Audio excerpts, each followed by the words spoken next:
Obrigado. Obrigado, senhor presidente, senhores vereadores, senhoras vereadoras, senhores e senhoras. Na mesma semana em que 11 mil cientistas assinam um manifesto declarando emergência climática, aconteceu em Brasília a reunião da articulação preparatória da sociedade civil brasileira na COP25. E eu gostaria de ler os dois manifestos que foram publicados pela articulação preparatória da sociedade civil. Nós, representantes de coletivos, organizações da sociedade civil, movimentos sociais e populares de todas as regiões do país, reunidos em 4 e 5 de novembro em Brasília, na oficina Articulação Preparatória da Sociedade Civil Brasileira na COP25, vimos, por meio desta, apresentar publicamente nosso posicionamento sobre o processo dessa conferência e a agenda climática em nosso país. Uma das principais causas do fracasso das conferências das partes, COPs, em estabilizar e reverter as emissões de gases de efeito estufa e, assim, frear o fator antrópico do aquecimento global é o não reconhecimento de que a economia centrada no crescimento econômico ilimitado é o fator de maior impacto na escalada da temperatura do planeta. Denunciamos, assim, o papel das grandes corporações transnacionais que influenciam as COPs a ignorar esta realidade e desviar o sentido das ações climáticas dos governos e da própria Organização das Nações Unidas.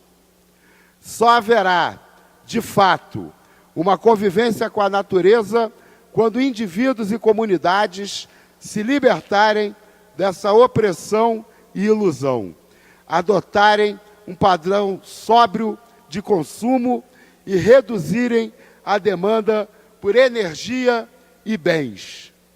O sistema que seduz indivíduos para que comprem, consumam e descartem sem limites tornam insustentável a economia do capital. São as comunidades humanas e seus membros, nos seus territórios, os que têm maior capacidade e interesse em cuidar da saúde dos ecossistemas e de ter uma convivência harmônica com o meio natural. A COP25 se realizará em um contexto no qual o planeta dá passos visíveis em direção ao caos climático.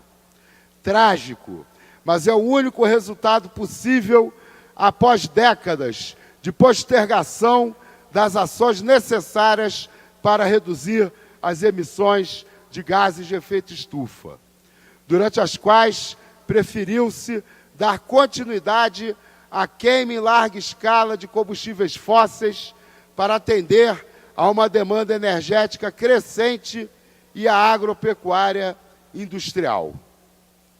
Uma temperatura não muito maior do que 1 grau, acima daquelas do período pré-industrial, é suficiente para produzir, de um lado, ondas de calor letais, secas extremas, incêndios florestais mais frequentes, e, do outro lado, tempestades mais severas, furacões e tufões mais destrutivos, e enchentes e deslizamentos que impõem riscos cada vez maiores, especialmente às populações vulnerabilizadas. O colapso do Ártico é praticamente irreversível, com o gelo marinho perdendo volume rapidamente em todas as estações do ano, e o manto da Groenlândia em franco declínio. Também não há dúvidas de que o balanço de massa da Antártica é de perda, com o derretimento do gelo em ambos os polos, trazendo uma tendência irreversível de elevação do nível dos mares em prazo ainda incerto. A grande maioria das geleiras recua rapidamente, o que expõe países inteiros ao risco de perderem sua principal fonte de água doce. O solo congelado há dezenas de milhares de anos derrete, expondo a matéria orgânica nele contido à decomposição, levando à emissão de metano, um gás de efeito estufa dezenas de vezes mais potente que o dióxido de carbono. O perigo que paira sobre os biomas tropicais, como a floresta amazônica, é enorme, pois o risco de mortandade em massa de árvores cresce exponencialmente com as estiagens e as altas temperaturas que inibem a fotossíntese. Ao mesmo tempo, culturas agrícolas inteiras se tornam inviáveis em tais condições. Um aquecimento global fora de controle pode tornar boa parte dos trópicos literalmente inabitável. A mortandade de corais avança em ritmo acelerado, colocando em risco a teia de vida marinha. Isso só agrava um quadro já extremamente grave, associado à combinação de acidificação oceânica e poluição por plástico ou petróleo. Todos processos associados à mesma cadeia econômica destrutiva. Afastamo-nos cada vez mais da possibilidade de manter esse aquecimento dentro do limite administrável de 1,5 graus de anomalia em relação ao período pré-industrial. Mantendo o ritmo atual de emissões de gases de efeito estufa, as chances de permanecer dentro desse limite praticamente desaparecem em pouco mais de uma década.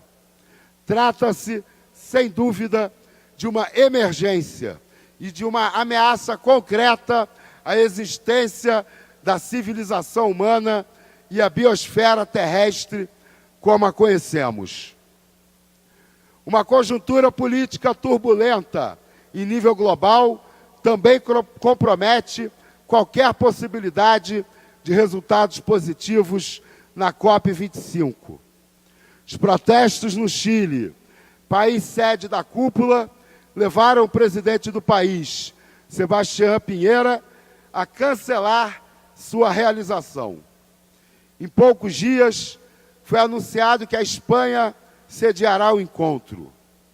A mudança de local em um prazo tão curto, algo raramente visto em uma cúpula global dessa magnitude, praticamente elimina as possibilidades de que a sociedade civil chilena e latino-americana transforme o evento em um ato global de protesto contra o neoliberalismo e sua contribuição decisiva tanto para o aumento da pobreza e da desigualdade, como para o caos climático que se anuncia. As organizações da sociedade civil da Espanha denunciam as contradições do governo do país, cujo empenho em lidar com a urgente questão climática não corresponde à sua boa vontade em oferecer-se para sediar o encontro. A ONU manteve-se ausente de todo o problema, como se não tivesse, de fato, qualquer poder de decisão sobre onde e como o principal evento internacional sobre o tema extremamente relevante acontece. A esse quadro, junta-se a decisão dos Estados Unidos de se retirarem do Acordo de Paris. Ainda que leve um ano para se concretizar na prática, não há dúvidas de que a pauta da COP25 será inevitavelmente influenciada de modo negativo por essa decisão. Obrigado. Justamente,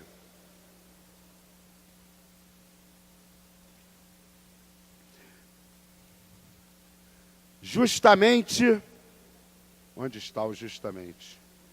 Justamente quando o mundo se prepara para o início das transformações desastrosas de um colapso climático, a COP25 dá todos os sinais de que será completamente incapaz de lidar com o desastre anunciado. No Brasil, a situação se agrava com a persistência do governo federal em desconhecer a emergência climática por meio do desmonte da legislação ambiental, de um negacionismo explícito e da ausência de ações concretas para conter as queimadas na Amazônia e no Pantanal e os vários desastres socioambientais, tais como o derrame de milhares de litros de óleo na zona costeira do Nordeste. Historicamente, as COPs têm se mostrado refratárias à incidência e à participação popular. Com as mudanças descritas acima, torna-se urgente uma agenda autônoma da sociedade civil brasileira na temática socioambiental integrada à questão climática. Esta oficina foi realizada com essa perspectiva e se propôs a sistematizar as práticas de várias organizações da sociedade civil e movimentos sociais que enfrentam o colapso climático e apontam para outros modos de vida. Essas iniciativas são fundamentais, pois nos inspiram e fortalecem as redes de resistência ao atual modelo de desenvolvimento. Cerca de 60 organizações de todas as regiões do país participaram com uma ampla diversidade de práticas e iniciativas, incluindo comunidades indígenas, quilombolas e caiçaras. Há inúmeras convergências que perpassam os processos de resistência, denúncia e combate ao atual modelo capitalista de desenvolvimento que expropria as comunidades tradicionais e populares das periferias e destrói a natureza. Há também convergências nas lutas e nos anúncios, com práticas que materializam outros modos de vida, como o uso de tecnologias sociais, de convivências com os biomas, gerações de energias renováveis de forma autônoma e com justiça socioambiental, turismo de base comunitária, saneamento ecológico, bancos de semente, práticas agroecológicas, educação ambiental e mobilização social. Reconhecer a terra como sujeito de direitos pode ajudar a curar os ecossistemas e evitar a expansão da degradação e de novos desastres, pois torna compulsório o respeito à integridade da vida, dos ecossistemas e dos biomas. Já as organizações da sociedade civil e movimentos no Brasil, engajados na campanha pelo reconhecimento dos direitos da natureza nas constituições federais e estaduais e nas leis orgânicas municipais. No Brasil, a cidade de Bonito, no Pernambuco, já incluiu os direitos da natureza em sua lei orgânica. Há propostas similares nas câmaras de Cesareia e Palmas, no Tocantins, Fortaleza, no Ceará, São Paulo, em São Paulo, Florianópolis, em Santa Catarina, e na Constituição Estadual do Rio de Janeiro. No plano internacional, há pressão para que a ONU aprove a Declaração Universal dos Direitos da Terra. O atual sistema não nos contempla. Ele é insustentável e só tem gerado miséria, desastres e injustiças sociais e ambientais para as amplas maiorias sociais.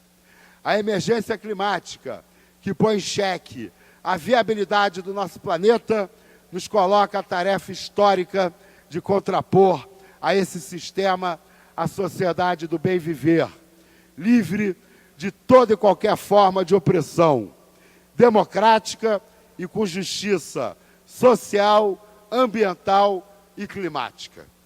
Brasília, 5 de novembro de 2019. Senhor presidente, como a lista de entidades que assina o manifesto é extensa, eu gostaria de dar como lida a lista das entidades que assinam o manifesto. Para publicar? Oi? Sim, quero publicar. Obrigado, senhor presidente. Autorizado.